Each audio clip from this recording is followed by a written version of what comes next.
Goodman. In the midst of Joe Biden's first visit to Israel as vice president, the Israeli government has embarrassed the Obama administration by announcing plans to add 1,600 more homes to a Jewish settlement in East Jerusalem. Biden said Israel's move, quote, undermines the trust we need right now and runs counter to the constructive discussions that I've had here in Israel. His comments were released Tuesday after a meeting with the Israeli Prime Minister Benjamin Netanyahu, where he reiterated the, quote, unbreakable ties between Israel and the United States. Biden's scheduled to meet with Palestinian Authority President Mahmoud Abbas in Ramallah today. This comes as an unusual trial gets underway in Haifa. An American family is suing the State of Israel for the unlawful death of their daughter, Rachel Corrie, a 23-year-old student from Evergreen College in Olympia, Washington. She was crushed to death by an Israeli military bulldozer in Gaza 7 years ago. Today, the Haifa District Court in northern Israel will begin hearing evidence from eyewitnesses to Rachel's death. An earlier internal army investigation exonerated the bulldozer drivers, concluding the soldiers could not see the young American peace activists in front of them.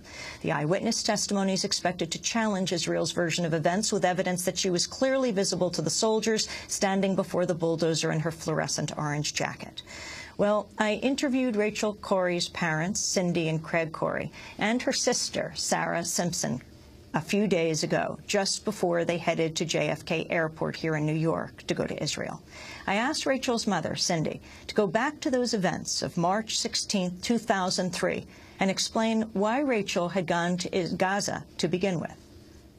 In January of 2003, Rachel went first to the West Bank for training with the International Solidarity Movement. It was a Palestinian-led, nonviolent resistance movement to oppose the occupation and what was happening to Palestinians at the time. That movement was founded because there was a resolution in the United Nations submitted by the High Commissioner for Human Rights, Mary Robinson, to have a human rights monitoring force in the area after the start of the Second Intifada, when there was so much killing and violence.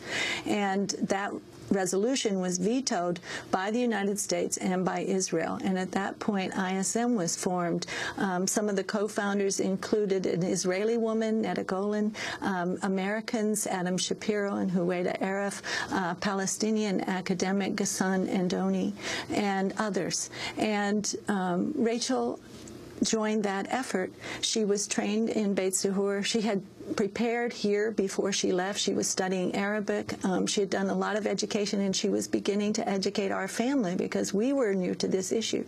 She chose to go to Gaza, to Rafah particularly, because she felt that it was maybe the most forsaken part of the occupied territories. It was where she felt her focus and attention was needed. She was there for about 7 weeks. She was doing a lot of things during the time. Part of what she was doing was writing back and informing us about what she was seeing, and her words have since been incorporated into a play, and her writing from there is in a book of her work called Let Me Stand Alone, published by Norton some years ago. But the play is My Name is Rachel Corrie is still being seen around the world. Craig and I, just as before we came to New York, saw a reading of it in Tacoma, Washington. We went to a performance in Reykjavik, Iceland last year, so it just keeps moving around the world.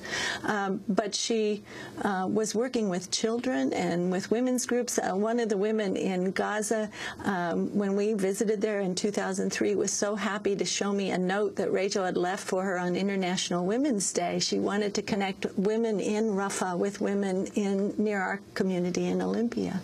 And so she wanted to start a sister city project between Rafah and Olympia, which people in our community have supported since that time. She was opposing, one of the things that she did was to oppose home demolitions, along with the other internationals who were there at the time to support Palestinians. Human Rights Watch reported that between September 2000 and 2004, over 1,700 homes in Rafah were destroyed. It was mass clearing demolitions, is what the Israeli Committee Against House Demolitions tells us. These were not punitive demolitions. Those were occurring in the West Bank for people who were accused of doing some harm to the Israeli citizens through suicide bombings or some other way. But these were clearing demolitions. And the neighborhood where Rachel was standing, it had been a neighborhood with many, many homes at one point. But these were being massively destroyed to clear a buffer zone and to put in a large steel wall that now largely has come down, but it was standing and was being built at the time we were there in 2003. The home that Rachel stood in front of that day had two families in it, two brothers, an accountant and a pharmacist, and their 5 young children. Craig and I have come to know that family. We visit them whenever we go. We have communications with them. Part of the family came to the United States. The Israeli government had nothing against this family. They allowed them to go to Tel Aviv in order to get their visa to come to the United States to travel with us in the year 2005. And yet their home was destroyed without any, accommodation of any sort, and under great threat to the family as well. It didn't happen the day Rachel stood there. It happened later that year. So Rachel standing there that day, what did she decide to do? What happened that day? I think Rachel knew that Reem and Iman, that Kareem, that those children were behind that wall. She had been helping them with their English homework, and they were helping her learn Arabic. She had slept at the foot of their parents' bed because they couldn't sleep in their own bedroom because of the shots that would be fired through the wall as Israeli military equipment drove past the house. So she slept at the foot of the parents' bed with the other children to offer some international protection to that family. The bulldozer was coming toward their house, and she knew that the kids and the parents were behind her. I don't think there's any way that, I think she also believed that the bulldozer would stop. It had stopped for activists, came right up to them, pushed into them, but stopped at other points during that day. I don't think she believed this was going to happen to her, but she couldn't move because right behind her were these kids and people that she had grown to know and to care for. And what you understand the bulldozer did?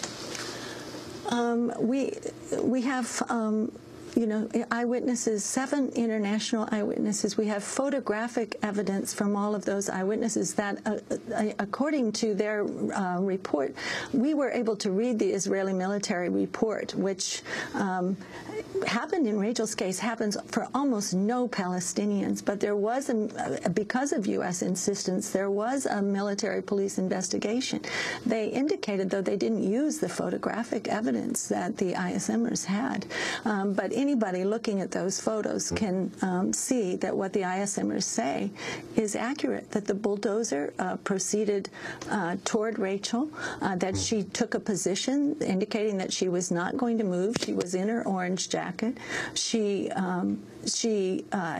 When it kept coming, she rose on the mound, and the eyewitnesses testified that her head rose above the top of the blade of the bulldozer, so she could clearly be seen, but the bulldozer continued and proceeded over her. And so that it was covering her body. It stopped and then reversed, according to the eyewitness testimonies, without lifting its blade, so backed over her once again. Her friends were screaming at the bulldozer drivers through this to stop. They rushed to her, of course, and she said to them, "I think my back is broken," and those were her final words. And they squeezed her hands and told her that they loved her. And I feel like she had good people with her. Cindy Corrie explaining how her daughter, Rachel Corrie, was crushed to death by an Israeli army bulldozer while protecting a Palestinian family's home from demolition in Gaza 7 years ago. An Israeli court is now beginning to hear evidence in the Corries' lawsuit against Israel for the unlawful death of their daughter, 23-year-old peace activist from Olympia, Washington, Rachel Corrie. The trial begins today in Haifa. This is